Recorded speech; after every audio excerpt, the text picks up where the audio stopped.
Rumah paling mahal yang pernah Mas Rizky sambangi? Pernah saya sambangi yang paling kelihatannya paling mahal ya, dari luas tanahnya, kemudian daerahnya sama luas bangunannya itu ada di Solo malah. Iya.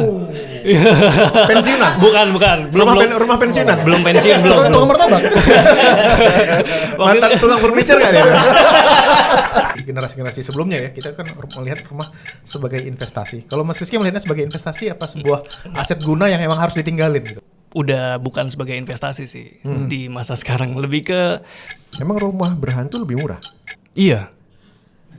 Cari aja yang lebih berhantu, bagus itu. Oh iya, bisa nggak sih sebuah rumah itu didesain atau dibentuk sedemikian rupa supaya langgeng, supaya keluarganya langgeng gitu. Ada nggak sih impact dari? Sebenarnya tata ruang di dalam rumah itu juga bisa mempengaruhi keharmonisan. Iya, ada beberapa. Halo, kembali lagi di Unfiltered bersama gue Tirta. Bersama gue Vincent. Nah, ini kontennya sering banget di YouTube gue muncul sih. Nah, kalau di dunia gadget Heeh. ada David David Gadgetin. Ya, Ini? kalau ini Rizky tinggalin. Kita kedatangan tamu Mas Rizky Abadi. Wih, Halo. terima kasih loh. Makasih Mas Tirta, Mas Vincent udah ngundang ke sini nih. Iya, ini kita pokoknya episode kali ini kita ngebahas rumah ya. Rumah. Lu lah sebagai new home owner aja. Aduh, enggak lah. Bukan rumah lah. Gimana? Iya, Mas Rizky kan Gimana, Mas? aku liatin, aku mau tahu dulu ketertarikan Mas Rizky soal properti dan perumahan, karena kita juga nonton videonya banyak ya, dan Iya. rumah yang Mas Rizky review mostly yang viewsnya banyak itu bukan yang tipikal kebanyakan orang Indonesia tinggalin lah ya gitu. Kebanyakan luxurious gitu ya, kayak yang lebih dari apa yang mungkin rata-rata kita butuhin. Nah sebenarnya kalau dari Mas Rizky sendiri nih gitu ya, sepanjang melihat gitu ya, kan ada istilah juga rumah minimalis, ya kan? Emang minimal harus ada dalam rumah tuh apa sih? Minimal yang harus ada dalam rumah itu yang pertama dapur.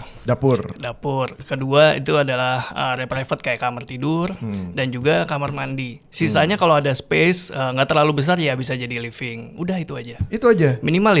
Oh, jadi kalau misalnya, saya lagi bertanya ya gitu. Kemarin itu ada juga yang episode kita Pak Anies, ya kan?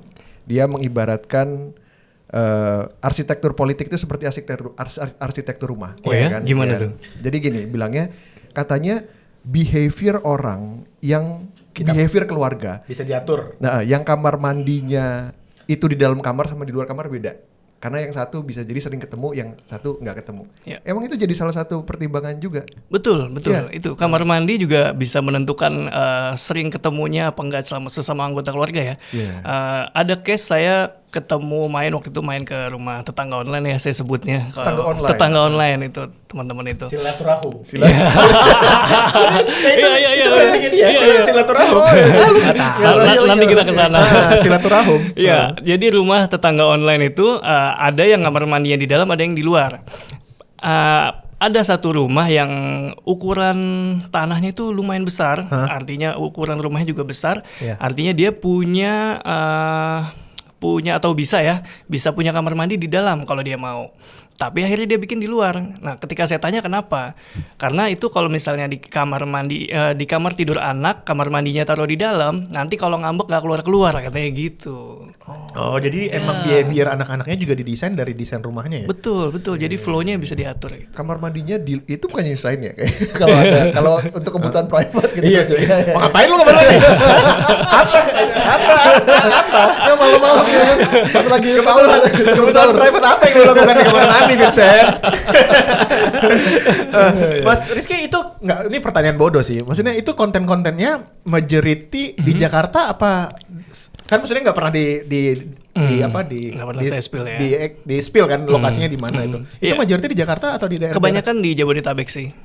Oh gitu. Kebanyakan Jabodetabek karena ya bisa di reach dalam waktu dekat gitu. Karena orang Jabodetabek punya duit untuk desain rumah secantik-cantik itu kah? Atau Enggak juga.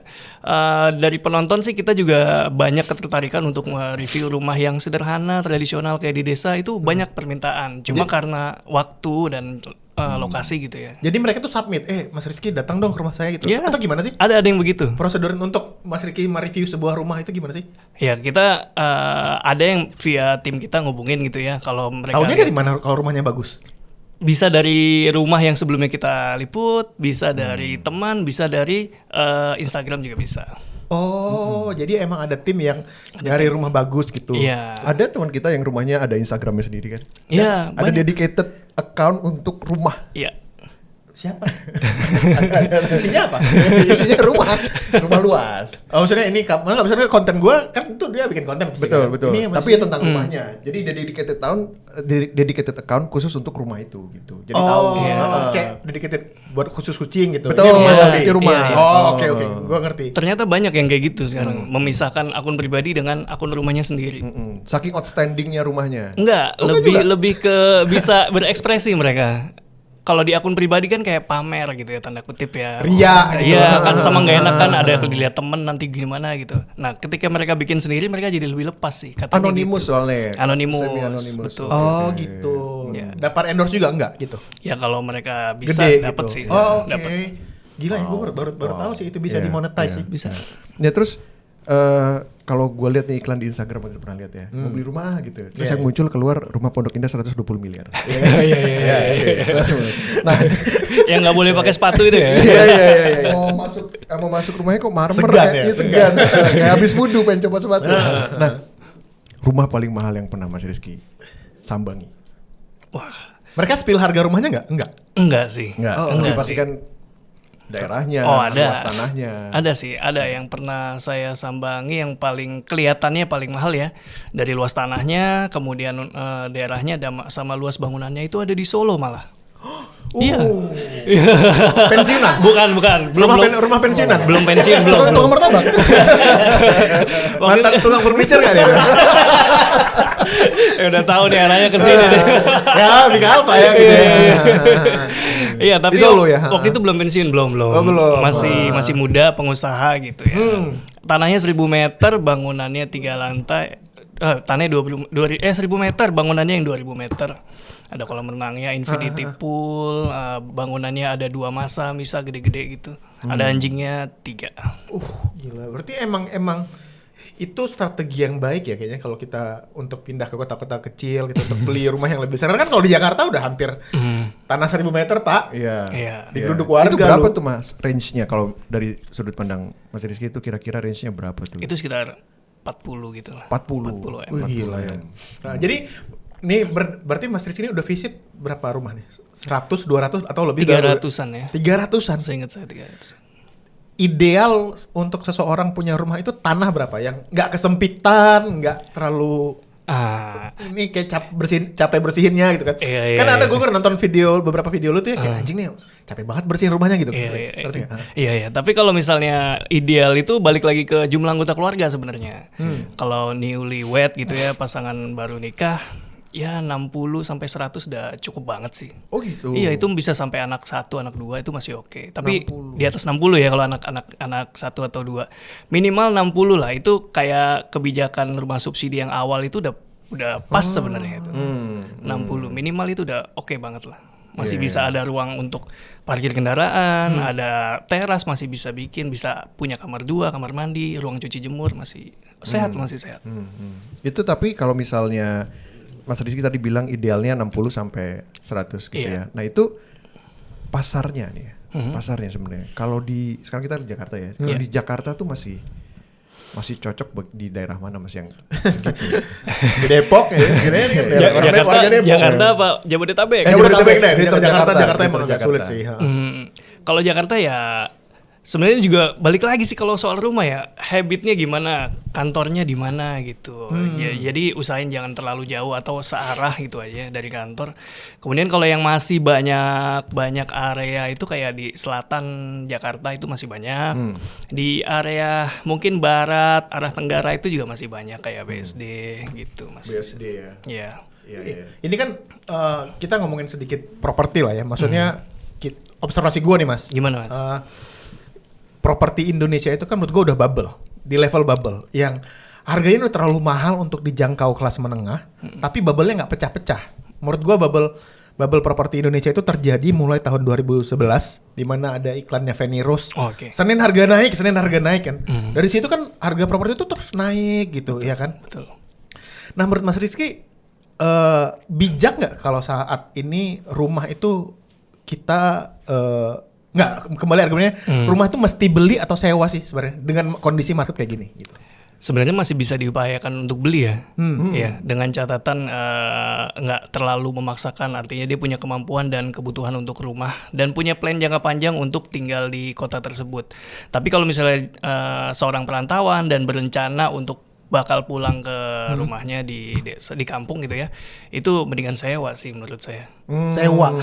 Tapi soal harga properti naik, ya itu memang Nggak pecah-pecah kan? nggak pecah-pecah karena masih tumbuh pasarnya mas, Oh, iya? walaupun terbatas. Iya, masih tumbuh, trennya Tumbuh masih terbatas. positif, Karena tapi kan gini, terbatas. karena kalau gue melihat observasi gue ya, harga properti itu harga yang tidak diatur. Karena nggak ada tuh di set sama pemerintah, capnya tuh segini kayak. Lu rumah harga 1 miliar, bulan depan lu set 1,2 miliar, itu nggak ada yang ngatur ya, bebas-bebas aja tergantung pengembangnya kan. Makanya gue kayak, ini kapan pecahnya gitu. Dan gue udah menunggu bubble itu pecah mungkin ada kali 5 tahun ya gitu kayak. Orang-orang BU nih kapan nih gitu untuk bisa jual rumah murah gitu. Ternyata menurut lu itu sebuah mimpi yang masih bisa digapai nggak sih untuk nunggu bubble itu pecah, atau emang ya marketnya akan kayak gini terus gitu? Marketnya kayaknya akan kayak gini terus, kecuali ada ya faktor-faktor yang luar biasa ya, kayak COVID kemarin itu harga properti turun tuh. Oh iya. Iya, itu banyak yang jual BU juga. Kayak gitu, hal-hal kayak gitu ya. Dan yang selebihnya kita nggak pengen lah itu terjadi, kayak chaos itu, kerusuhan itu juga, instabilitas itu kita juga nggak pengen kan. Tapi ada trennya memang tetap naik dia mas, kayak gitu. Jadi emang nggak bisa kita bilang bahwa wah gue berharap rumah ada intervensi pemerintah gitu untuk, enggak ya kayaknya. Terlalu mimpi itu terlalu jauh ya kayaknya. Belum, saat ini belum sih. Kalau sekarang kan baru patokannya itu NJOP ya. Iya. Sebenarnya kita sebagai calon pembeli itu bisa lihat NJOP untuk ngecek lah dia jual berapa, kita lihat NJOP sesuai apa enggak, berlebihan apa enggak. Biasanya 2 kali lipat kan, enggak ya? Enggak juga sih, ada yang 3 kali. Terserah yang jual kan. itu juga. Terutama kalau penjualnya perorangan gitu kan. Tapi ya kalau misalnya kita nilai ini terlalu berlebihan di atas NJOP ya, kalau emang nggak suka banget nggak usah lah gitu. Oke, Mas, ini gue mumpung belajar banyak nih ya. Beli dari pengembang punya nama apa pengembang nggak punya nama?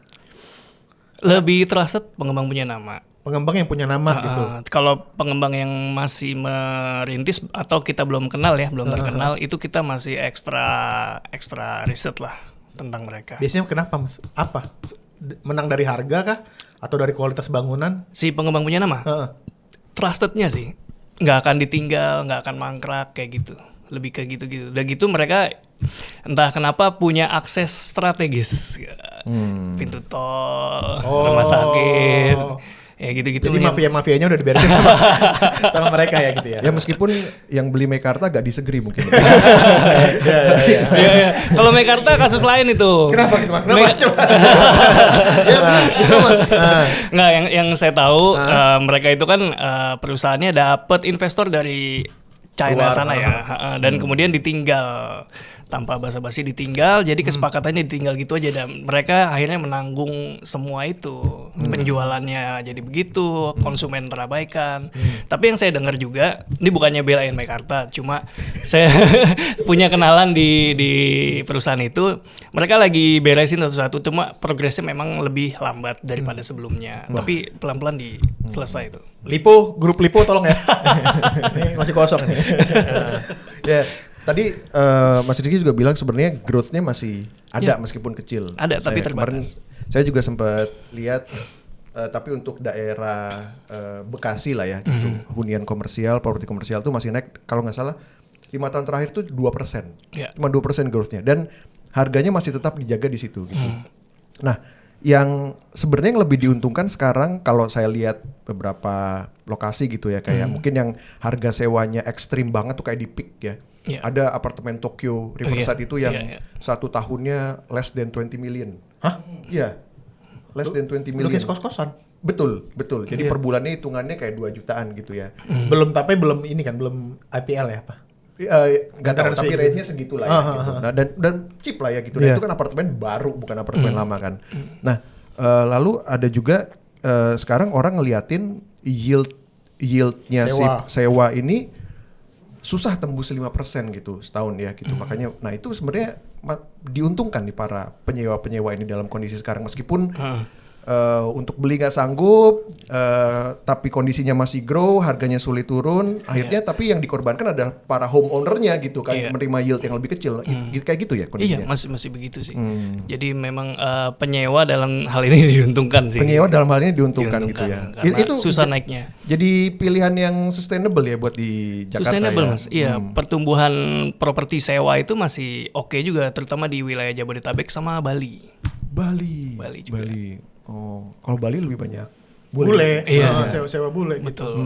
Oh iya. Jadi Mas Rizky masih melihat kalau subjektivitas ya, maksudnya ngelihat rumah itu sekarang sebagai kan orang masih generasi-generasi sebelumnya ya, kita kan melihat rumah sebagai investasi. Kalau Mas Rizky melihatnya sebagai investasi apa sebuah aset guna yang emang harus ditinggalin gitu? Enggak. Menurut saya kalau misalnya rumah itu udah bukan sebagai investasi sih di masa sekarang, lebih ke liability kayaknya ya. Liability. Bahkan misalnya saya punya rumah nih, terus saya beli rumah lagi satu untuk disewakan gitu kan. Itu kan kalau misalnya ada yang nyewa ya syukur, kalau nggak ada berarti kan tetap biaya perawatan ada tuh. Terdepresiasi juga. Iya, terdepresiasi. Jadi kita harus merawat plafonnya segala macam, ada bocor harus dibenerin. Ya hal-hal kayak gitu. Tetap ada maintenance rumah, nggak habis-habis. Oh, oke. Gua kan dulu waktu gue masih ngantor ya, kan kita sering makan siang tuh ngobrol-ngobrol sama teman-teman ya.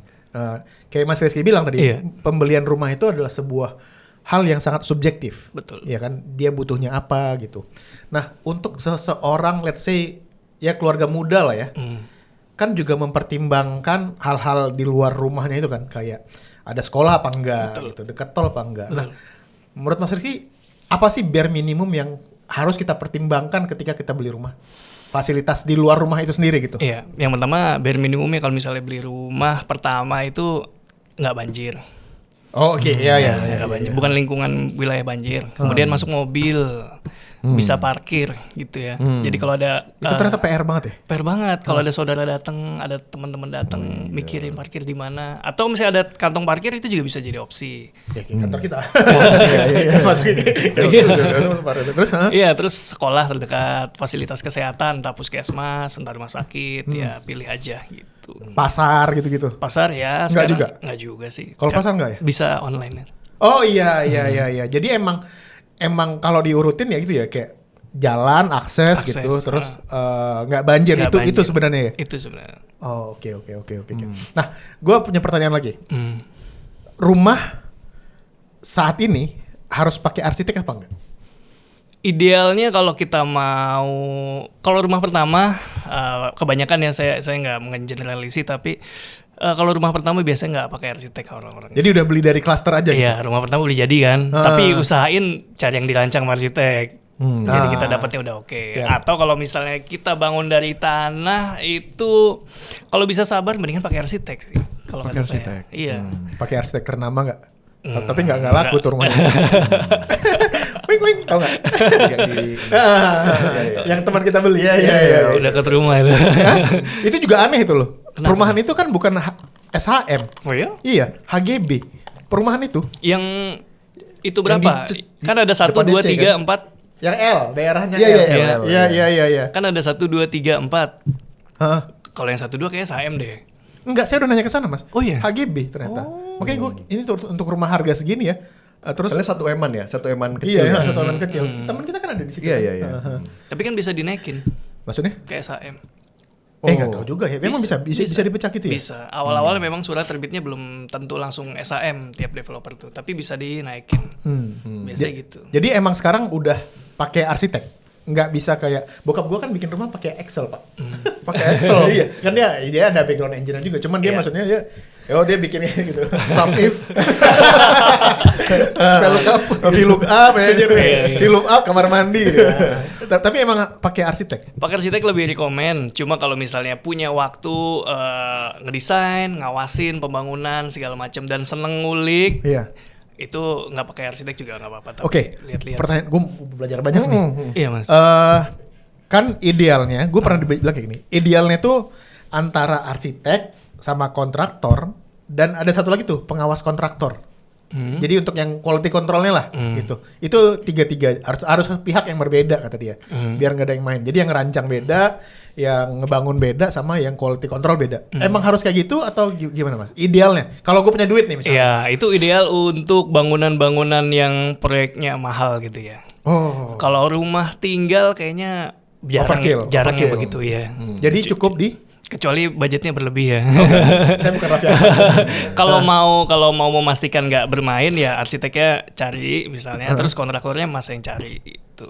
Jadi mereka belum saling mengenal. Tapi nanti gua kan nggak tahu ya. Gua bukan orang engineer, bukan orang teknis. Tahu ntar nih nyemennya nih nggak bagus nih gitu. Nah itu kan nanti mereka saling checking tuh, Antara saling balancing. arsitek Kalau sama mereka itu. nggak saling, iya itu fungsinya arsitek juga kan pengawasan ada juga dia. Oh jadi arsitek tuh nggak selesai ketika dia selesai desain Oh ya? enggak, dia ada visitnya juga. Sesuai apa enggak gitu. Oh, I see. Berapa Mas arsitek tuh kalau per meter berapa? Ya nggak apa-apa, gue kan pengen tahu kan. Ya kan lu tahu kan? Makanya Macam-macam. average lah. Dia hitungnya per meter square ya? Per Atau gimana? meter. Ada yang 5 sampai 6 atau 7. Kalau bangunan mewah tuh 7 ke atas itu. Mahal juga ya. Iya. Berarti kalau ya 7 juta, kan 7 apa? 7 juta. 7 juta kalau 100 meter 700 juta Iya. untuk arsiteknya aja. Enggak, udah sama kontraktor. Oh, dia sama kontraktor. Oke. Udah kayak itu gue anjing ngekos selamanya gue. Iya. Enggak. 7 juta termasuk sama jasa kontraktornya Iya, gitu. Itu udah bagus tuh. Berarti dia arsitek itu punya kontraktor juga gitu. Ada kenalan rekanannya dan biasanya dia plus minus ya. Kalau saya sih lihatnya lebih ke plus karena udah biasa handle maunya arsitek nih. Oh, dia gayanya begini gitu. Jadi udah punya standar sih. Oke.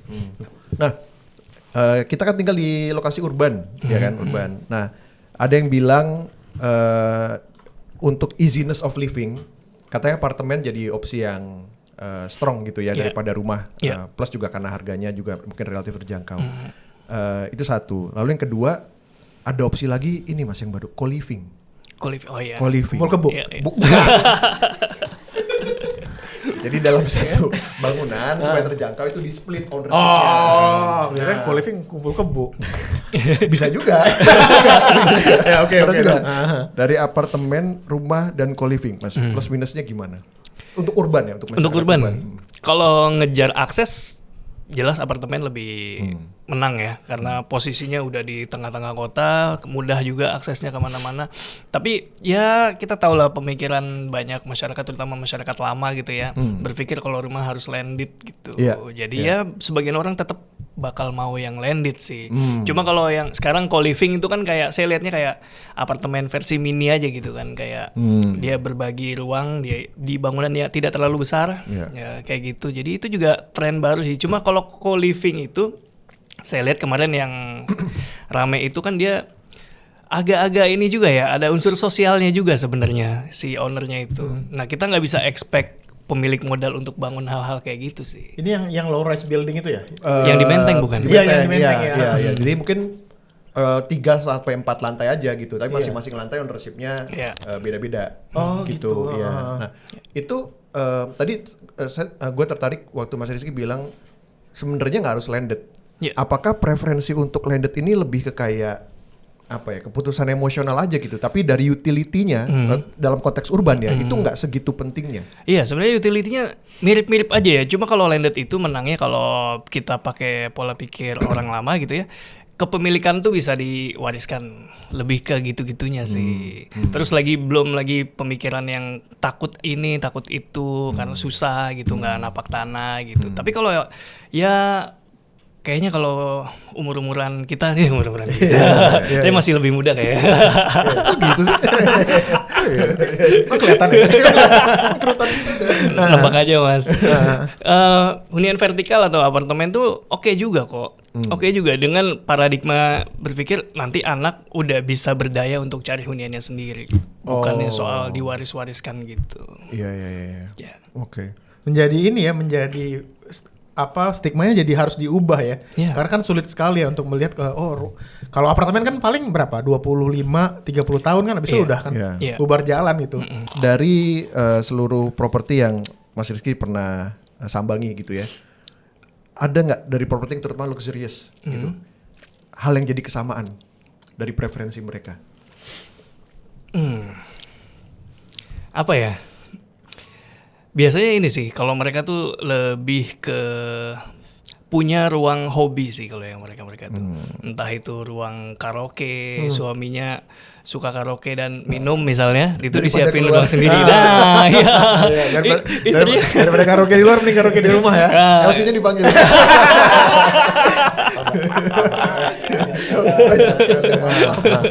ya itu lebih dibawa ke rumah. Istrinya juga seneng itu. Istrinya liberal ya. Iya, istrinya seneng. Istrinya itu. open minded ya.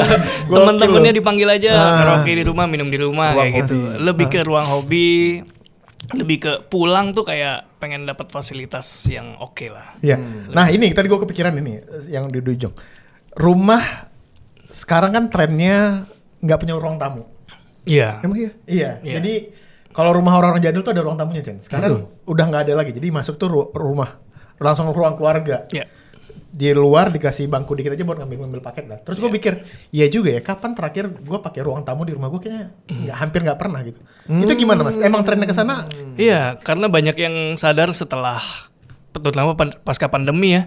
Jadi yang ke rumah tuh bener-bener orang-orang yang kita kenal aja sama keluarga. Jadi udah nggak perlu lagi bikin ruang tamu gitu. Karena buang-buang lahan. Buang-buang lahan, jarang kepake. Paling jadi parkiran motor gitu kan. Iya, jadi Nyapu ini juga males. Jadi kalau lu katanya generasi sekarang kalau lu ada tamu yang lu masukin ke rumah pasti udah Iya, deket. udah deket. Langsung ke ruang keluarga aja. Betul. Tamu-tamu yang nggak penting kayak Iya bener juga sih. itu di luar aja Di ngantar luar aja. paket apa segala macam. Sebentar. Kenapa lu siapin tempat untuk orang yang jarang sekali datang? Iya.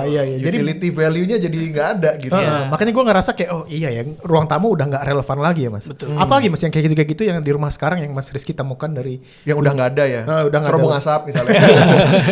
Yang sering lihat sih ya itu ruang tamu, terus balkon depan itu juga udah jarang. Kalau balkon depan itu maksudnya balkon depan di atas, yang di atas rumah. Iya, di atas ada rumah di dua. kamar biasanya kan depannya balkon madep ke jalan. Iya ya itu ngapain juga ya. Nah, itu kalau beli rumah jadi mungkin kalau ada itu ya karena developer yang bangun, tapi jarang dipakai itu sama owner-owner sebenarnya. Jadi malah jemur baju di situ Iya. ya kan. Soalnya ngapain kita nongkrong di depan, orang lewat diliatin tetangga gitu. Panas, polusi Panas. ya. Bener. Iya, itu Jadi itu jarang. udah berubah tren-tren itu. Udah berubah itu. Lebih bikin ke bagian dalamnya sih. Malah sekarang orang pada bikin taman sih di dalam rumahnya itu. Taman. Taman pada bikin area terbuka di dalam rumah. Gue juga notice di beberapa video lo di rumah yang lu kunjungi itu dapur di depan. Iya, dapur di depan. Itu Dapur apa? di depan. Iya. Iya. Logikanya apa? Coba. Kenapa orang zaman sekarang bikin dapur di depan? Nah, pertimbangannya gue juga termasuk pemilik dapur di depan. Oh iya. Nah, jadi gue mungkin bisa kasih tahu beberapa. Jadi kalau misalnya dapur di depan itu filosofinya ingin menjamu tamu gitu. Jadi tamu tuh langsung bisa live cooking, langsung Disuruh masak. dihidang. Suruh nyuci piring sih. Kayak di ini Korean barbecue. Iya. Iya, terus kayak di warteg tinggal nunjuk-nunjuk. Lemari kaca, iya. Jadi dagang. Jadi dagang. kayak pengen beramah tamah gitu, nggak perlu ada yang diumpetin. Karena gitu, lebih kultur terbuka. kita tuh masak makan tuh Iya. strong banget ya. Jadi gue gara-gara nonton Indonesia. video itu, jadi gue notice hal-hal yang hal-hal kayak gini gitu. Kayak lu gak kepikiran kan? Kayak dapur di depan gitu paling Iya. depan, kamar paling belakang sekarang kan. Kamar di belakang ya. Drawbacknya tapi harus rajin bersihin dapurnya karena kan kelihatan ya. Dan itu jadi termotivasi lah, dapurnya harus tetap bersih gitu. Nah, mumpung itu, sekarang terus ada tren dapur kotor dan dapur bersih. Ya. Apa tuh pro consnya? Ada yang ngerasa kayak ini buat yang masuk Instagram di sini nih, untuk yang masak rendang yang berantakan di sini, ya kan? Itu nggak apa-apa juga sih mau kayak gitu kan rumah dia kan. Iya. Tapi maksud gua kalau dapurnya satu aja nggak apa-apa kan? Nggak apa-apa. Jadi kalau bisa Insecure. Gua pressure gitu. Gua anjing lah. Duit gua ngepas bikin dapur dua gitu. Sorry, Mas Tirta. Jadi gini Mas, kalau misalnya ada yang misahin dapur itu biasanya mereka yang suka banget masak dan ruangannya berlebih gitu. Jadi luasnya bangunannya tuh lebih luas daripada rumah-rumah yang standar. Jadi mereka pengen pisahin area masak hebohnya dengan area yang ya buat display, buat nganget-ngangetin doang gitu. Jadi aroma masakannya nggak mau mereka cium di dalam. Jadi mereka bisa barbar tuh masaknya apa aja, nyiprat-nyiprat nggak peduli, beresinnya nanti aja kalau ada tamu datang umpet-umpetin di situ, lebih kayak gitu sih. Oke. Ini hal-hal trivial nih. Satu lagi terakhir, hal-hal trivial. Kitchen island apa namanya? Island kitchen yang terpisah meja, ya. Meja itu. pro consnya apa Mas punya itu? Saya ngeliatnya kayak, cakep nih punya kayak Iya. gini. Tapi kayak, apaan nih tengah ruangan meja sebiji begini? Nggak Ya, bisa digeser-geser. Itu juga habit juga sih. Jadi kalau misalnya ruangannya cukup besar, boleh tuh pakai island itu supaya bisa mungkin naruh jadi meja saji atau buat breakfast bisa di situ, nggak perlu ke meja makan yang formal. Bisa sambil ngobrol, ibu nyiapin makanan, bapak sama anak-anak mau sarapan di situ. Papa udah telat nih. Ya. Terus Karena kan minum orange juice segelas terus kayak, sorry ya. Nggak dihabisin. Nggak dihabisin. Gua kesel banget. Sarapan nggak pernah habis. Nggak pernah Iya, habis. karena nggak berjarak kan sama yang lagi masak sama nyiapin makanan. Terus dia juga bisa jadi tempat ekstra tambahan buat naruh-naruh. Di bawahnya kan bisa jadi storage juga. Kayak gitu. Oke. Jadi buat lebih ekstra sih. Iya. Mas, ini kita berdua kebetulan belum nikah, ya kan? Jangan di-spill dong. Ya. Jadi saya mau point out mungkin angka yang agak jelek ya. Divorce rate Wah. di Indonesia itu 50%. hampir 30%. Oh ya. Ya, jadi 27 or something. Dan Lagi naik semenjak pandemi naik terus. Angka perceraian ya. Jadi hampir 1 dari 3 gitu ya di sekitar kita itu bercerai gitu. Nah, ini kan soal keharmonisan keluarga. Bisa nggak sih sebuah rumah itu didesain atau dibentuk sedemikian rupa Supaya langgeng. supaya keluarganya langgeng gitu. Ada gak sih impact dari Iya. bentuk, arsitektur, desain segala macam? Wah, ini kalau nggak ada dikaitin ke rumah ada berasa jadi dokter Boyke ya. Makanya lo bikinin walk-in closet. Harmonis. Iya. Harmonis lo tuh. Sebenarnya tata ruang di dalam rumah itu juga bisa mempengaruhi keharmonisan. Iya, ada beberapa tetangga online gitu ya bikin kayak di kamar mandi tuh dia bikin 2 wastafel. Jadi 2 satu-satu. Istrinya 2? And him and her gitu kan. Oh gitu. Jadi mereka sambil ngobrol, sambil intimate, gitu, sikat gigi, ngobrol-ngobrol. Nggak pakai gantian itu. Pillow talknya sambil skincarean. Ya, wastafel 2. Wastafel 2. Supaya punya activity bareng Ya. sebelum tidur. Betul, oke. apalagi kalau dua-duanya kerja ya. Terus kayak bikin kayak apa namanya walk-in closet kayak gitu-gitu. Ada meja riasnya, terus ada lemari suaminya gitu. Di jejer-jejer gitu itu bisa bikin ini sih. Bisa bikin ya lebih merekat lah. Terus kalau di kasur tuh di samping kiri kanan itu ada kayak lemari kecil gitu ya dibuat naruh-naruh barang-barang pribadi. Itu juga bisa bikin punya privasi sendiri walaupun satu kasur gitu ya. Naruhnya udah kepisah. Sama ini Mas, ini mungkin kalau lagi berantem. Iya. Kalau lagi membayangkan Jauh ya mikirnya. Agak jauh mikirnya. Kalau lagi berantem, itu rumah harus didesain supaya punya separate spaces buat Kalau pisah ranjang. perlu nggak sih kayak private room terpisah just in case gitu ya, supaya nggak tidur ketemu orang berantem, bangun ketemu tidak lagi gitu berantem. Perlu ada kayak gitu nggak? Atau itu anekdotal di kepala saya aja? Ya, kayaknya yang terakhir deh. Kayaknya lu overthink gitu ya. Kayaknya gue projecting. Jadi ya itu bisa ini sih kaitannya bisa juga dengan desain ya. Jadi kalau misalnya berantem ya usahanya lama-lama gitu. Kemudian kalau misalnya terpaksa harus males lagi ribut mau pisah, ya bisa bikin apa di area living tuh sofanya bikin aja sofa bed gitu. Jadi kalau lagi apa-apa bisa istirahat di situ. Gitu. Tidur sofa malam ini. Jangan bikin ruangan lagi buat musuhan. Justru ruangan jangan ini. ya. Justru jangan bikin ruangan kalau lagi musuhan, jangan. Jangan. Kalau main cave gitu nggak bisa ya? Main cave ada sih, tapi susah juga nanti istrinya. Ya lu pernah punya main cave nggak? Ya tapi bukan untuk musuhan, untuk main aja. Iya benar Bang. Kalau kayak itu kayak ada game atau apa gitu. Itu bisa itu. Bisa jatuhnya ruang hobi kan itu. Oh Iya, yang ruang tadi hobi yang tadi. ruang karaoke tadi. Iya. Paling kalau ada ruang karaoke di rumah lo. Ada red room? Udah kayak 50 Shades of Grey. Mas, ini satu yang gue penasaran. Di beberapa video lo tuh pemilihan pohon. Iya. Iya kan? Untuk menentukan rumah itu teduh atau enggak, sejuk atau enggak. Tapi ternyata ada pohon-pohon yang emang teduh nih, tapi merusak katanya. Iya. Dan yang gue tahu tuh ada pohon-pohon yang akarnya menjalar kemana-mana sehingga merusak struktur bangunan. Pohon apa sih yang paling cocok buat ditanam di rumah? pohon Kan banyak kayak lu Iya, kan iya, sebutin bahkan gua nggak tahu nih pohon apa gitu. Ketapang cendana lah apalah gitu kan. Iya, kalau yang pohon itu juga subjektif, tergantung selera, mau pohon buah, mau pohon bunga, atau cuma pohon hias hijau-hijau gitu. Kalau yang sering dipakai di rumah tetangga online itu kayak pohon pule, ada namanya, itu juga mungkin Ntar dimasukin ya pohon pule itu sering di mana lihat ya? di mall ya, pohon pule, terus juga pohon kamboja. Tapi yang pohon kamboja ini, kalau misalnya ada saudara datang dari kampung, dibilang serem itu. Masih gitu-gitu ya. Masih gitu-gitu, kecuali saudaranya dari Bali gitu. Bali enggak, karena taruh iya, dalam iya, rumah gitu. Terus ada ya pandan Bali juga bisa. Pandan Bali. Banyak banget sih pohon monstera gitu-gitu. Karena gue baru tahu bahwa ternyata pohon itu ada tujuannya juga kan. Ada yang hanya untuk teduh, Iya. ada yang buat polusi udara, ada yang bahkan polusi suara, Ceng. Gue Iya, juga baru tahu gitu. betul. Kalau pohon polusi suara itu yang saya tahu ini pohon bambu. Jadi kalau rumahnya pinggir banget jalanan itu pagar beton itu nggak cukup sebenarnya. Harus dikasih bambu. Bambu-bambu yang kecil itu, jangan bambu yang gede-gede itu. Yang jadi sarang ular itu kan. bukan yang gitu. Jadi bambu itu bisa meredam atau mengurangi polusi suara sebenarnya. Sama bikin kolam kalau misalnya itu mau adem lagi. Oh iya? Iya, bikin kolam. Bukan jadi sarang nyamuk ya? Enggak, dibersihin dong. Atau taruh ikan. Oh, itu trik-triknya ya.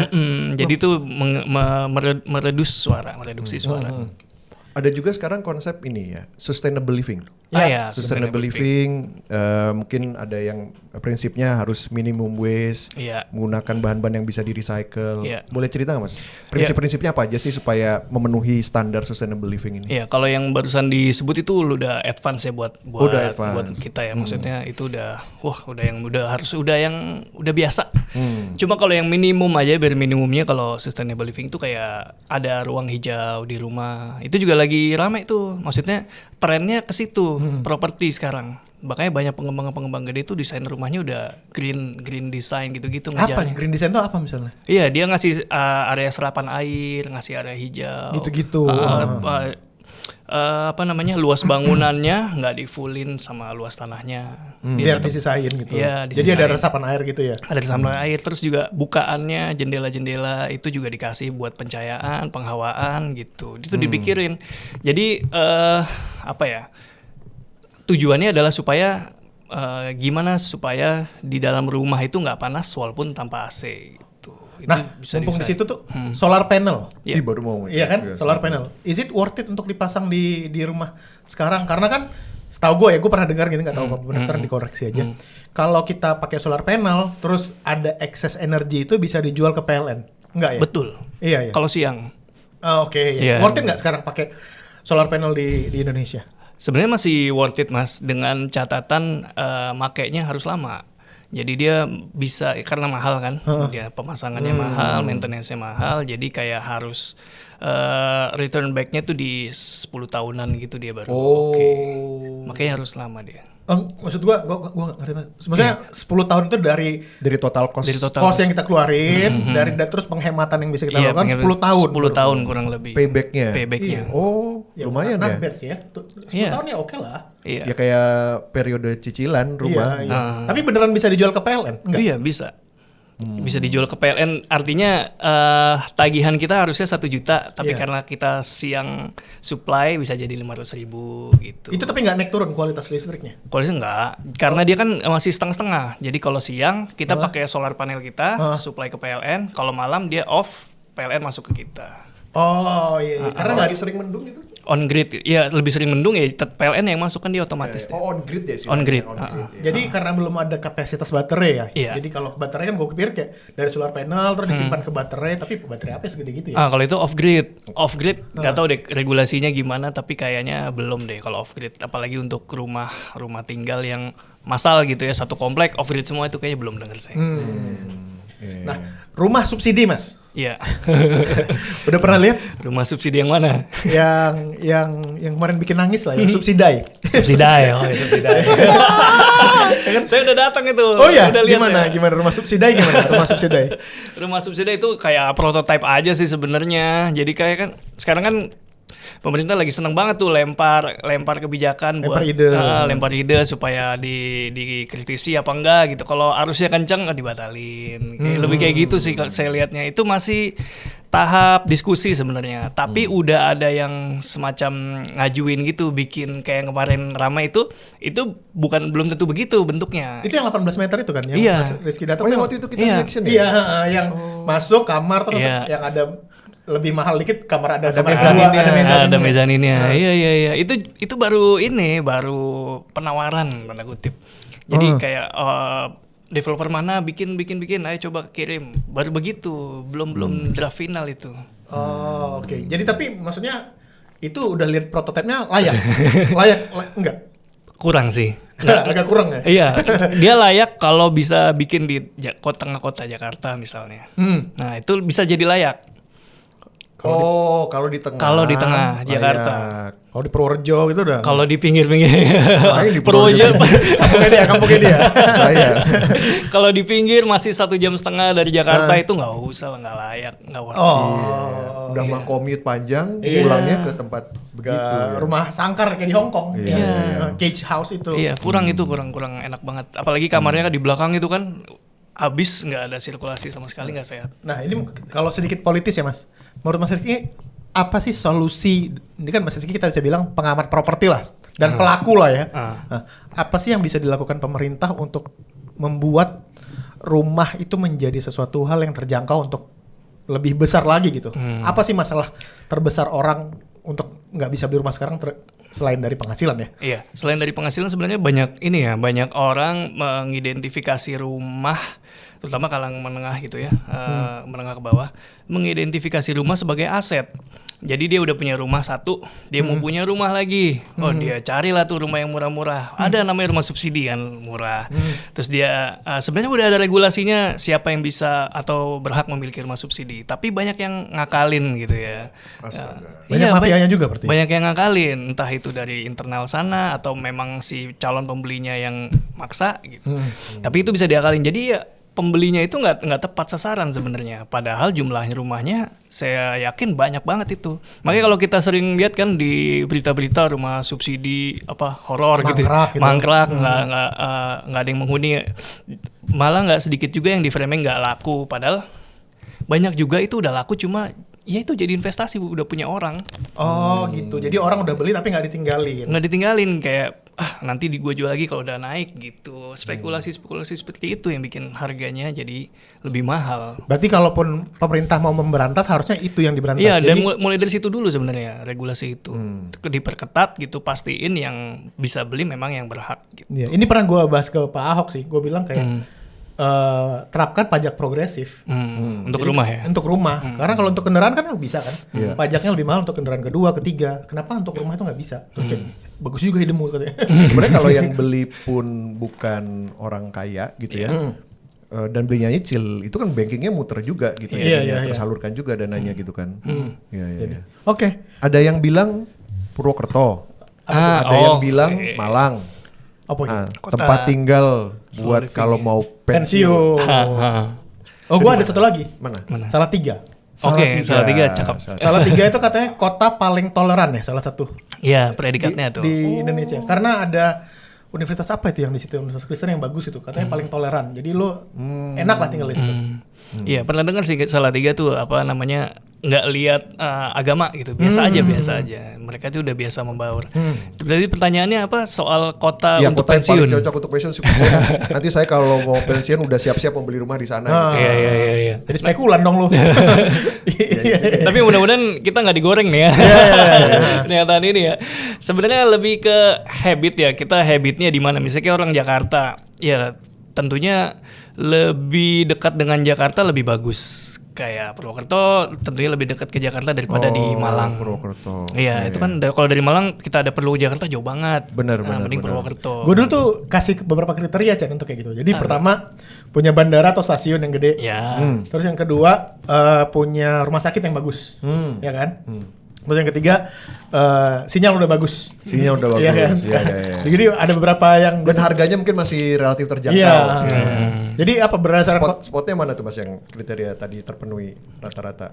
Purwokerto juga udah Purwokerto, oke. infrastrukturnya udah oke. Iya. lu Purworejo ya? Iya, Purwokerto. Sebelahan ya. Nggak jauh deh. Purwokerto Kebumen Purwokerto. Purwokerto yang dekat Cilacap kan?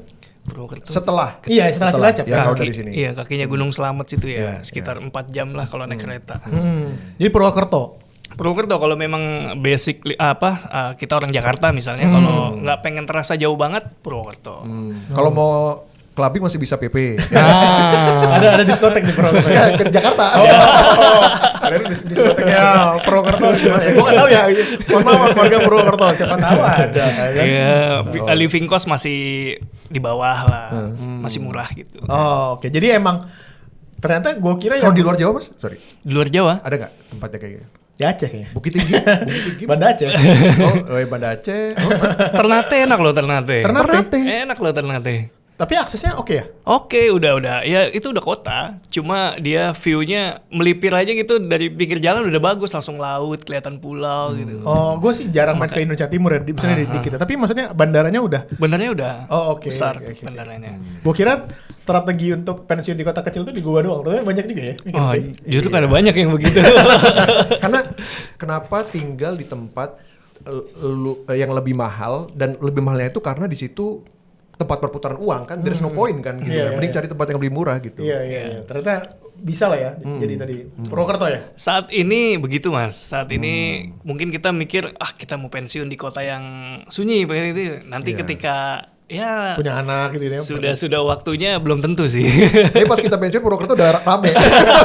Purwokerto udah jadi ibu kota baru ya. IKN. IKN. Lu pernah ke IKN, Mas? Belum. Oh, kita juga belum sih. Pengen ya. Tapi saya pernah ke sana sebelum jadi IKN. Masih hutan dong. Iya, masih itu namanya dekat Samboja gitu, Samarinda, Samboja. Saya pernah Ngapain, Mas? Iya. ada kerjaan dulu di sana. Oh, di Kaltim Primakul bukan. Dari nambah. KPC. Liatin orang hutan. Nah, Mas, kita udah ngumpulin beberapa hal untuk di-react sama Mas Rizky. Oke. Give me your opinion. Nah.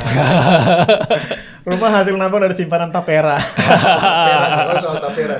Oh, soal Tapera. Mhm. What do you think buat Tapera? Nggak bagus. Itu bukan solusi untuk Bukan solusi, karena itu sifatnya pemaksaan ya, bukan sukarela. Nggak semua orang bisa dengan cara tersebut sih. Artinya kan orang bisa punya caranya sendiri untuk nabung, untuk punya rumah, atau memilih tidak punya rumah. Ada yang begitu. memilih tidak punya rumah. Memilih tidak punya rumah. Jadi dia menyewa aja. Gitu. Kayak Sofia Lacuba. Nah, Idolaku. Iya. sama. Lupa. Iya, lupa. Lupa nggak datang sendiri. Nah, ini Mas. Oke, Tapera gak setuju. Tapi kita fokus sama gambar ini. Oke. Ya kan? Ini mungkin kelihatannya tidak simetris, tapi kita juga lihat banyak bangunan gak simetris di Jakarta. Iya. Ini aman gak nih begini? Enggak, jelas nggak aman ini.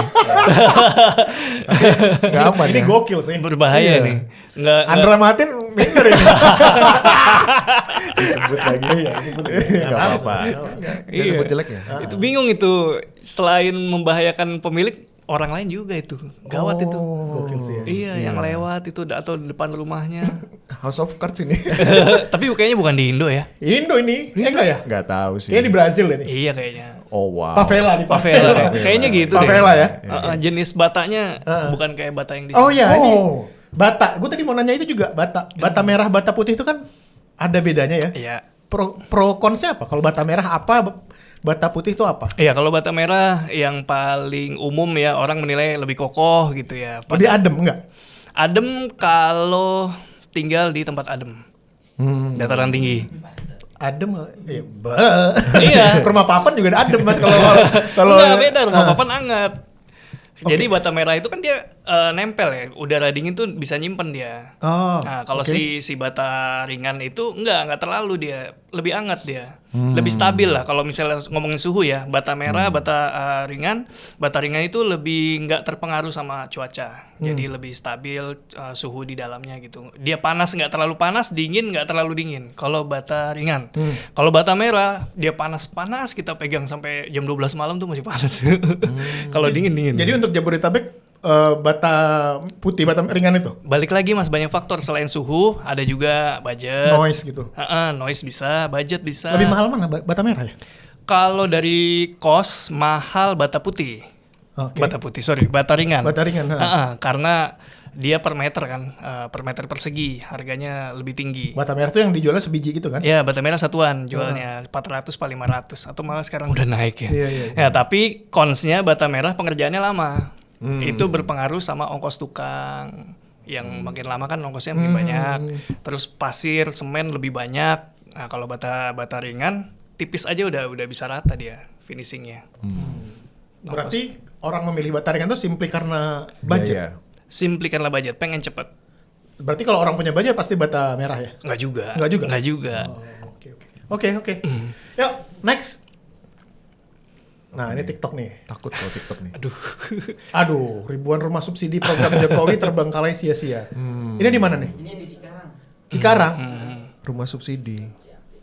Oh, ini karena nggak Kirain nggak sungai itu. Iya. Oh, ini jalannya udah. Banjir juga dia. Astaga. Ini yang menurut gue menjadi pertanyaan buat gue. Iya, Kayak iya. rumah subsidi banyak banget ya gini-gini. Iya. Tapi orang nggak punya rumah juga banyak banget. Kenapa nggak ketemu ya? Supply dan demand-nya ya?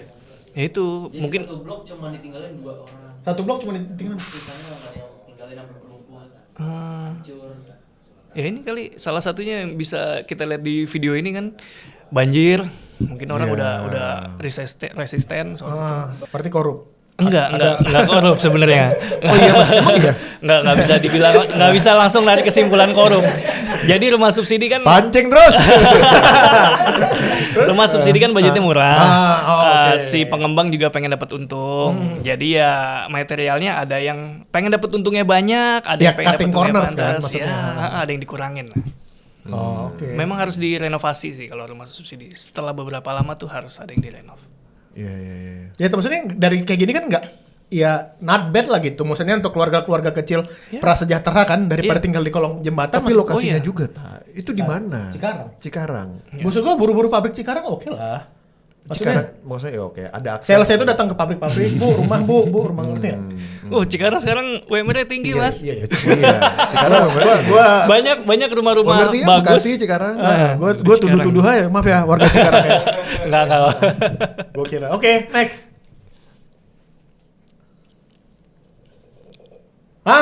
Ini kasusnya nih. Apa ini? Andara Early kaget 8 tahun bayar KPR, ternyata dia bayar bunganya doang. Ya. Oh. Masih sisa 12 tahun Setelah lagi. 8 tahun. Betul. Kurang early ya. Too early. Right? Berarti namanya Andara nggak early ya. Andara too late. Andara bitulit. Iya. Nah, ternyata berefek ke masa kreditnya lebih panjang. Sisa 12 tahun itu seharga rumahnya. Iya, ternyata dia bayar bunganya doang. Gitu. Iya. Gimana, Mas? Umum sih kalau KPR harusnya disadari dari awal kan. Iya, Ketika kita mau beli rumah 400 juta tapi dibeli dengan KPR itu kali 2 aja. Betul. Gue juga ngelihatnya ini kayak nih orang waktu tanda tangan KPR apa nggak dibaca gitu. Ya. Iya. Karena kan kalau struktur KPR itu kan kalau meskipun cicilannya flat ya, Iya. amountnya flat, tapi kan dia strukturnya beda ya. Betul. Di awal-awal tahun kita gede bunganya dari Iya. pokoknya, terus lama-lama kebalik kan. Betul. Bunganya makin kecil gitu. Jadi Andara Early ini nggak ngerti aja finansial anjing. Kurang riset lah. Ya, kurang bertanya. Kurang bertanya ke Bapak Mas Rizky. Gue cuci tangan gini ya. Udah? Ya. Udah. Tips mungkin terakhir Tips buat Tips apa nih? homeowner Audience Big Alpha. atau yang pengen beli rumah. Ya, yang pengen beli rumah pastiin aja lokasinya terjangkau, Oh, berarti- harganya terjangkau. Berarti kata-kata properti yang location itu benar. Iya Mas, itu berpengaruh banget. Kita bisa aja, terutama pembeli pertama ya, kita bisa, seneng banget nih rumah pertama, bagus, desainnya oke. Tapi setelah sebulan, 2 bulan, 3 bulan, lalu lalang ke kantor, juga. kemana-mana itu, dan berasa capek itu jadi nggak worth it gitu. Lokasi pastiin, kalau nggak deket paling nggak ada kendaraan umum, dilalui kendaraan umum. Udah gitu ya itu tadi banjir, dan kemudian lingkungannya juga nggak kalah penting ya. Lingkungannya itu artinya ya Dekat masjid enggak gitu. ya ada orang yang Ya kan ada orang yang gitu. dekat masjid itu adalah sebuah hal yang negatif. Iya, ada yang rumah nggak laku-laku karena dekat masjid. Karena Ada Mas, benar. ada ya. Padahal kan sejuk. Gak apa-apa, apalagi kalau masjidnya bunyinya bukan cuma karena soal azan ya, Iya, bukan iya, cuma iya. waktu azan. Di event-event tertentu sering banget bunyi, itu juga Iya. Padahal negatif. udah ada aturannya nggak boleh. Udah aturannya nggak boleh. Nah, muternya juga kenceng-kenceng gitu. Iya, iya, iya. Nah, Cari itu lingkungan yang ateis. enggak. Lingkungan paling pas lingkungan yang sekufu. Oh, sekufu. Paling Iya, nggak iya, itu. paling itu. Jadi Setara sama kita. Jadi kita nggak terlalu jomplang, nggak terlalu mendongak. Jadi gitu. kalau bikin ruang karaoke tadi aman gitu. Kalau sekufu. Suka karaoke bareng-bareng gitu. Iya. Kan suka beda-beda kan. Temen gue ada soalnya dia ngejual rumahnya gara-gara tetangganya rese karena dia pelihara anjing. Jadi kayak apa disalahin kayak ini bulunya ke rumah saya nih gitu-gitu. Jadi emang harus penting banget sih itu Penting menjadi banget. hal-hal non teknis yang harus dipertimbangkan. Oh, ya itu kan? justru yang bikin betah nggak betahnya Bener, selain faktor bener. desain itu. Tetangga ya? Tetangga, lingkungan. Gitu. Oke deh, terima kasih Mas. Satu lagi Oh, boleh lagi nggak? boleh. Ini pertanyaan yang ditanyain sama semua orang Apa tuh? dari audiens Big Alpha juga. Emang rumah berhantu lebih murah? Iya. Cari aja yang lebih berhantu, bagus itu. Oh iya, Iya. rumah-rumah bekas pembunuhan gitu ya? Iya, beli aja nggak Lebih apa-apa. murah, Mas. Iya. Ada, Nggak ada yang mau beli soalnya. tapi ada. Tapi Ada. beneran berhantu atau mitos aja? Persepsi aja itu kan. Tergantung percaya apa enggak gitu. Kalau saya sih nggak percaya. Jadi percaya? Lebih kalau murah ada yang- berapa persen tuh biasanya rata-rata? Jauh, Mas. Oh iya? Jauh.